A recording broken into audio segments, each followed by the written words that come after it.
Under the bright lights of Lane Stadium, Clemson stormed back in the second half, outscoring Virginia Tech 24-7 to secure a gritty 24-14 victory. Off the edge, Klubnik almost sacked, stayed on his feet miraculously. Room service downfield. An incredible catch and touchdown. As the night wore on, the Tigers tightened their grip on the game, suffocating the Hokies with relentless defense. Goes right back the same way. Back shoulder fade. Picked off. Intercepted from Hampton. Tremendous interception. Virginia Tech's offense was held to just 228 total yards, while Clemson capitalized on their mistakes, forcing 3 key turnovers. Here comes the pass. Whitehurst fade to the end zone. Touchdown. Clemson wins.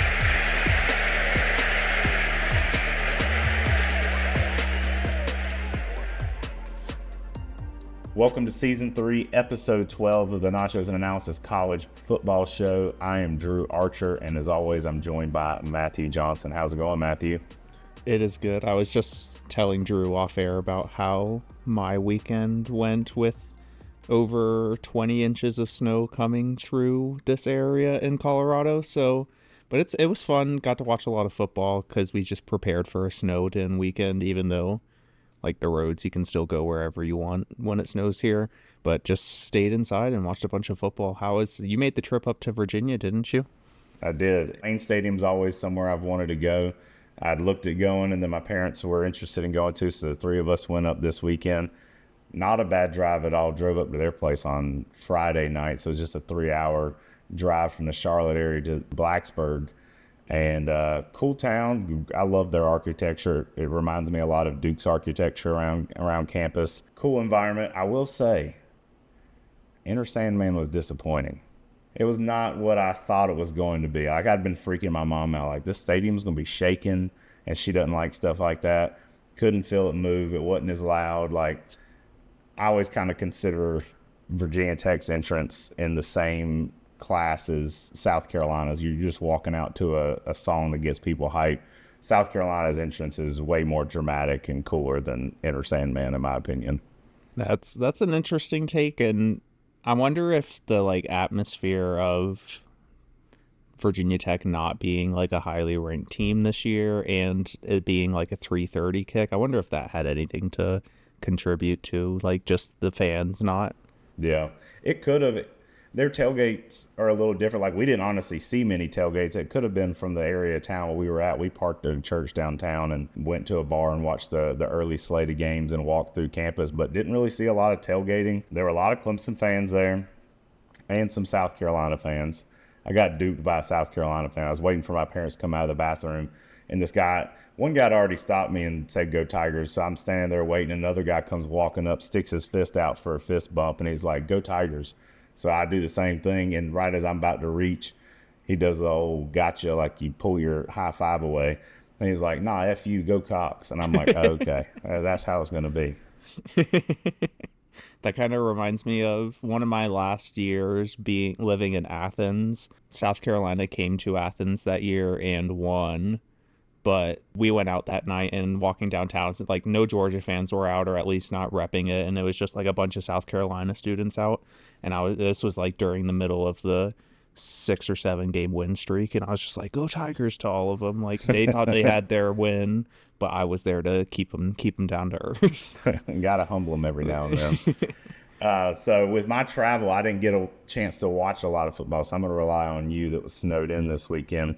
A lot of good games, some upsets this week. Speaking of which, Georgia at Ole Miss. Ole Miss gets the victory 28-10. Yeah, we talked about this game last week and talked about last week that Carson Beck is potentially the reason this offense is getting held back. And that kind of showed again this week. I was not really expecting Ole Miss to make this a game, and they pretty much dominated Georgia on both sides of the ball there. So very impressive for Ole Miss, especially after I think they lost to Kentucky or something earlier in the year. They're keeping their playoff hopes alive. Yeah, and it was a bad day for Georgia fans because Georgia Tech at home upsets undefeated Miami 28-23 there in Atlanta. Yeah, in our pick'em contest, I've been picking against Miami like 3 weeks in a row. I've been picking the team they're playing as my underdog pick, and then the week I stop picking them is the week they finally lose.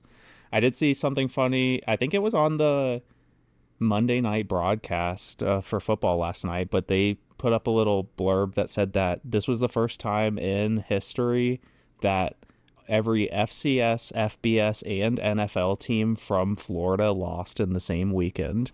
Not a single Oh, wow. Florida team caught a win this weekend. Florida State lost, Florida lost, Miami lost, the Dolphins lost, the Buccaneers lost, Jags. Jags lost. Yeah, really bad weekend to be from Florida. No happy football fans in the state of Florida. Alabama goes on the road to Death Valley. They're not intimidated by this atmosphere. Crimson Tide get a big win, 42-13. Yeah, that was a good old-fashioned ass beating, and there's not really any other way to put it because Alabama just strolled right in there, and that environment seemed crazy. Like, I don't know if you got to watch any of it, but the stadium was moving, and it wasn't for very long, though.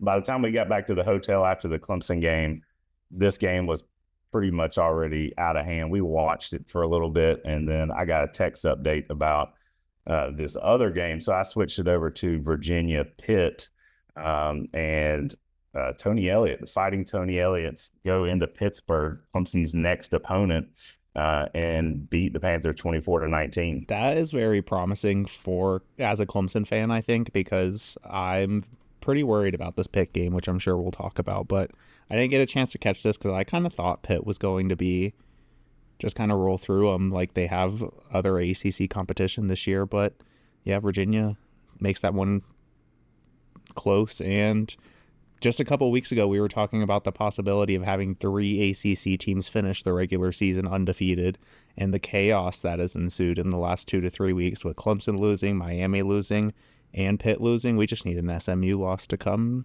sometime soon. Yeah. I believe this is Pitt's second consecutive loss because I think that SMU beatdown was 2 weeks ago. Oh, yeah. So, but before we get into the Virginia Tech review, we got to shout out our loyal sponsor, Pump Monkey Septic Service. If you live in the upstate of South Carolina and need to get your septic tank pumped or just checked out, give Alan Powell and the folks at Pump Monkey Septic Service a call at 864-710-2211. Alan is a Clemson alumni, still lives in the Clemson community. I would love to come give you a free estimate. So give him a call at 864-710-2211. When the dump's funky, call Pump Monkey. All right. So the Virginia Tech game, some stats I'll throw out here at you, and then we'll discuss. Clemson improved to 36-9 in games following a loss under Dabo Swinney. Virginia Tech entered the game averaging 201.4 rushing yards per game, 5.21 yards per carry. Clemson held Virginia Tech's rushing attack to a season-low 40 yards and just 1.9 yards per carry. Tigers did not allow a touchdown on defense until 1:43 remaining in the fourth quarter. It would have been Clemson's first time holding an opponent without an offensive touchdown since the 31-3 win against Boston College in 2022. Virginia Tech was just 2 of 14 on third downs. The 14.2% conversion is the lowest allowed by Clemson this season, the lowest since holding Georgia Tech to 12.5 in 2022. Tigers recorded 3 takeaways, matching its season high set against NC State earlier this year. Cade Klubnik was 16 of 34 for 211 yards with 3 touchdowns and 1 interception. He also rushed for 3 yards on the ground. Tight end Jake Brenningstool caught 3 passes for 39. Phil Maffa rushed for 128 yards on 26 carries. During the contest, Maffa set a new single-season career-high rushing mark for himself, surpassing his 965 yards from last season. True freshman Sammy Brown made his first career start and recorded a team-high 8 tackles with 2.5 tackles for a loss and a sack. Brown's 2.5 tackles for a loss pushed his season total in that category to 9. He needs just 1 more tackle for a loss to become the 7th Clemson player on record to have 10 or more tackles for loss as a true freshman. He would join T.J. Parker, Miles Murphy, Anthony Simmons, Xavier Thomas, Tyler Davis, Shaq Lawson. Defense, defense had themselves a game this weekend. Offense, it took a little while to get rolling, but once they got going in the second half, they made a game out of it. Yeah, for sure. This was a huge identity win for Clemson because we've been talking all season that we don't know that we've seen a complete game from Clemson all year, and a lot of that is due to defense, especially considering how banged up this team was. Like, you didn't have Peter Woods going into this game, starting Sammy Brown for the first time. I think in our group message, somebody mentioned that Sherrod Koval or one of our DBs didn't really play at all in the last 2 weeks, which is interesting. So just really switching up personnel there, and it really seemed to work out for this week, at least against Virginia Tech's prominent rushing attack. But on the offensive side, it was still a little bit of slowness. I didn't really even realize until rewatching the game this morning that Clemson was shut out in the first half. And I think they said that on the broadcast that Clemson has a really bad record when getting shut out in the first half, last time happening against Georgia in the season opener. Also, the Tristan Lee injury at left tackle is concerning, but Elijah Thurman, the true freshman, came in and actually played really well. I think he only gave up one pressure the entire game. Virginia Tech's DBs weren't allowing very much separation in this game, and Cade was a little off once again because of that. You mentioned in the stats that he had that one interception, and I'm not really upset at it. It was 3rd and long, and he just kind of threw it up under pressure. It ended up being just an arm punch, set Clemson, or set Virginia Tech up with a long field to go, and they didn't score on that possession, obviously. So I'm fine with it. It's a fine play. And then I think when Cade is off, he has been the last couple weeks, clearly the game plan is pound Maffa, almost in a Will Shipley-esque way, where we would do it against, was it Syracuse that we came back against, where we just kept pounding? I think so, yeah. Will Shipley, and came back and ended up beating them one year. I feel like that is just the game plan when you're not getting anything through the air, which is fine. It's just a little predictable. But obviously, if they can't stop it, why would you stop yourself? This is my last point I'll say about the game. Whoever is the special teams coordinator needs to be fired. At one point in the first half, the last 3 kicks that Clemson had attempted, one against Louisville and then, or maybe 2 against Louisville. But 2 against Louisville. Yeah, 3 in a row had been blocked. And then the third one was that one that got returned for a touchdown versus Virginia Tech. And they did say on the broadcast also that Nolan Hauser has not missed a kick this season that wasn't blocked. He's 100% on stuff that hasn't been blocked. So they showed it on the broadcast, but after we got the field goal late in the game, it was kind of sarcastic cheering and kind of banter between Dabo and Matt Luke on the sidelines as they were just overly celebrating the fact that the left side of the offensive line didn't get dominated in the middle, for the try. So I really think that needs to get fixed. It's been going on all year, and even last year we had troubles kicking field goals. So something's got to get fixed there, and we can't go much longer without it. Yeah, when his kicks aren't getting blocked, he's making them. I don't know about this one. I didn't get a chance to go back and watch Saturday's game since I got back home, but I know at least the 2 last week against Louisville, his trajectory was pretty low. So I think you attribute a little bit of it to him, but that is definitely something that Clemson has got to figure out, especially with some of the teams you have coming up, specifically South Carolina and their defensive front. Dabo was asked about Phil Maffa and why we haven't seen as many of the backup running backs lately, and he just responded, Mo Maffa, oh gosh, I would go quote Dabo, and I can't remember what the Mo Maffa, Mo yards, Mo Maffa something. I can't remember what it was. But if you can line it up and run it at them and they can't stop it, got to take what the defense can give you. It has been frustrating the last couple of weeks with the lack of downfield passes and that kind of stuff. But it was nice to see in the second half to see the offense find a spark, because at halftime it was kind of depressing sitting in the stadium there at halftime. Yeah, I can only imagine traveling to an away game that you had to travel probably 5 hours total to, and you're sitting there getting shut out at halftime by a middle of the pack ACC team. So yeah, it was really good to see the offense put some drives together later in the game, and A lot of the drives early, Clemson was outgaining Virginia Tech, but just getting into scoring position and shooting themselves in the foot, which has been another common thing this season. Penalties, turnovers, just negative plays when you're in scoring position. And that's the reason Clemson got shut out. They had like 3 drives inside the 30, or that ended up inside the 30 in the first half and didn't come out with any points. Yeah. Yeah, you got to finish, and that was part of our problem last season as well, early on when you were losing all those games. One other thing I wanted to touch on the environment at Virginia Tech that I meant to mention at the top that I forgot about, and we didn't talk about it last week, but it was even more apparent last week, and I know you hadn't been to a game yet at Clemson this year, but Clemson has become just like so corporate. Like, whenever there is a commercial timeout, everything they're doing in between commercial breaks just sucks the life out of the stadium. Like, this past home game, they acknowledged the dentist of the game. The dentist of the game.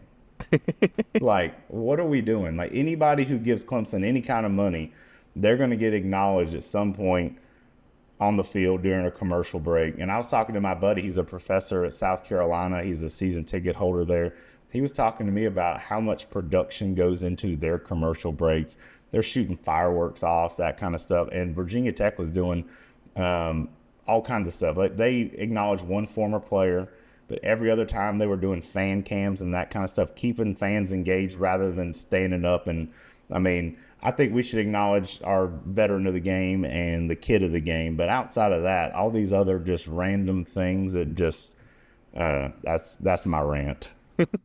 That's funny. Yeah, I haven't been to a game yet this year, but I actually like kind of almost, maybe I was like falling asleep last night and thinking about that with how the games had gone this weekend. And like, it does feel like they're just trying to shove as much into this like 2 to 3 hour window as they can. And like, part of the rule changes that have happened in the last 10 years have been to speed the game up. And then everything around the game is still trying to slow it down though. Yeah, they're just as long. They're getting their advertisement dollars in and all that kind of stuff. So make Clemson's game day environment better again. You got anything else on this game before we move on to not a Twitter poll this week because I forgot to post it? I guess there was one point I kind of missed in my notes when we were running back, and you mentioned it in the stats, but one of the biggest things for the defense this week was forcing turnovers. Had like 2 or 3 picks and some forced fumbles, and that really kept Clemson in the game and helped the defense and their stats to look as good as they do. So, yeah. Clemson made the top 3 on SportsCenter Sunday morning with, who was it, made that nice one-handed interception? The Ashton Hampton? Yeah, well, Hampton. I don't know how. His hand was like backwards the way. I don't know how he caught that. It doesn't make any sense. It looks like he like used the Virginia Tech player's hand to like stabilize it and then pull it in. But that was literally one play after he got mossed by that same receiver down the sideline. And then the very next play, he makes this like incredible interception. So future is very bright for Ashton Hampton. Absolutely. Fact or fiction? Fact or fiction. Clemson's defense finally found themselves this weekend in Blacksburg. Yeah, I'm going fact, and we already mentioned it, but it took the young guys in reserves to step up because Clemson had a lot of injuries, people out. Peter Woods didn't travel, but they used that opportunity and put together their most complete game of the season, and especially against an offense that isn't entirely incompetent. Like, we've had good showings so far, like against Stanford and App State, but this was a team that actually can move the ball and has like an identity on offense. Yeah, I'm gonna say fact too. They put the pieces together there, and it was a fun game to watch. This defense this past weekend. Fact or fiction, Miami loses one more regular season game before it's all said and done. For reference, they finished the season against Wake Forest and Syracuse. Because of those 2 opponents, I'm going to say fiction, although I wouldn't be surprised to see them drop that game to Syracuse. And I also wouldn't be surprised if this Miami team is made up of those type of players who, as soon as their undefeated season is over, they kind of get a little shell-shocked and the motivation just is not there to keep fighting. But I wonder if the 12-team playoff system is going to help that. But Miami's program just seems like that type of program to where they could just fall apart the rest of the season. Yeah, I'm going to say fact, and it's that Syracuse game you mentioned that kind of has me feeling that way. I could see them dropping that final game of the regular season there to the Orange. Fact or fiction, SMU making the ACC championship in year one would be a huge indictment on the level of competition in the ACC. I am saying fiction because instead it is a huge testament to SMU's team, because nobody really expected them preseason to be here where they are right now in their first season in a Power 5 conference. They found a way to win some games, and important games in a competitive league. So we talked about earlier, they beat Pitt, which is a good ACC team. They beat Louisville, a good ACC team. They've earned their keep this first season. I'm going to say fact. I think it kind of is.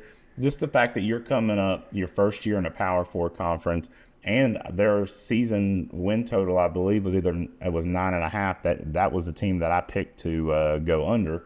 I was wrong about that one. A lot of people were high on SMU this preseason, but I just didn't see that translating the first year in a power conference, and they've proved me wrong. They're still undefeated, and Pitt was supposed to be one of those good teams, and they just absolutely dismantled them last week. So I'm going to say fact. I think it kind of does discredit the ACC, and it makes me want to get out of the conference that much more. That's one thing that we haven't really talked about this season that we talked about a lot late last season was GTFOing out of the ACC, but I kind of like where the competition level is at and such this year. So I'm excited to see how the conference championship game and everything aligns these last couple weeks. Yeah. Weekly picks. All right, week 11 pick'em contest. I don't know how much you have to say about this past week, but it was a terrible week for both Matthew and I. We each just get 1 out of 4 apiece. So that brings my season total to 24 points, and Matthew 23 plus his one preseason pick that he's already gotten. Terrible week for us. Yeah, I texted Drew this on Saturday. Heading into the elite window, we were 0-3 both on picks with our under as the only game remaining, and luckily we both hit on those, so we didn't go completely defeated this week. But yeah, I tried a new strategy last week. It didn't really work, but we're just going to keep rolling with it because I didn't lose any ground. Yeah. That's the nice thing about when both of us have a bad week. At least no one falls behind. Yeah, exactly. Oh, I just realized also that I did not put my picks into the doc for this week, so I apologize for that. I'll paste them in there as we go. And but I'm ready to go ahead and get into it if you are. Yeah, let's do it. All right. I am going with my favorite this week is Marshall. They're playing at home versus Coastal Carolina, and they're 8.5 point favorite right now. Marshall undefeated at home this year so far, so I'm expecting that one to stay steady. My favorite going to the SEC down to Florida, where you talked about everyone went defeated this past week. LSU travels to Gainesville for this one. Tigers a 4.5 point favorite.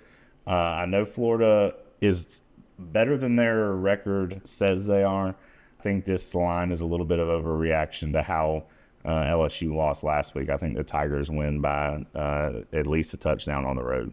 Yeah, I was thinking about that one too, just because of that reason. I feel like, Florida's had like one good competitive game recently, and other than that, I feel like LSU has all the momentum going into that game, but I'm also going to pick an SEC game for my underdog, and that is going to be Missouri traveling to South Carolina. I'm kind of shocked when I found this line that Missouri was 11.5 point underdog to unranked South Carolina. South Carolina, obviously, they're only 3-2 at home so far this year, and Missouri has not lost on the road yet. I feel like people are doing the opposite of what we were talking about for that Florida LSU game with South Carolina and overinflating South Carolina's ability. I almost went the other way with that one. I almost picked South Carolina to cover the spread there. South Carolina, I told my buddy that I'm going to go ahead and say it on here. I'm going to go ahead and call it. South Carolina's beating Clemson this year. I am terrified of their defense and the way Clemson's playing. So, but we can get into that in a couple weeks. My underdog, I'm going with the Fighting Tony Elliott's on the road, South Bend, Indiana. They're a 23-point dog against the Irish. I think the Virginia can make it somewhat competitive and not just get blown out. Yeah, I thought about that one also, but I was like looking through how Notre Dame has fared against ACC competition this year, and they've been, ever since that one game against Northern Illinois, they've looked really good otherwise this season. So, and they actually have some good wins, which I wasn't necessarily expecting. I'm pulling this one kind of out of my ass here. It's just because I saw this line and it was ridiculous. But this is the Friday night game. North Texas traveling to San Antonio to take on UTSA. Good gosh. Over under is 72.5. But neither of these teams have any defense, and they both have great offenses. They've both of these teams have had multiple games end this year like 50-50, like 52-53, something like that. So I think that's just going to be a fun one to watch. I'm putting it on here just so I remember to watch it on Friday. Yeah, I might tune into that one. I'm going back to the SEC with this one, picking game you've already grabbed. Missouri at South Carolina, over under 44.5. I think that South Carolina is going to win this one handedly, and that this over is going to hit because of their offense. Interesting.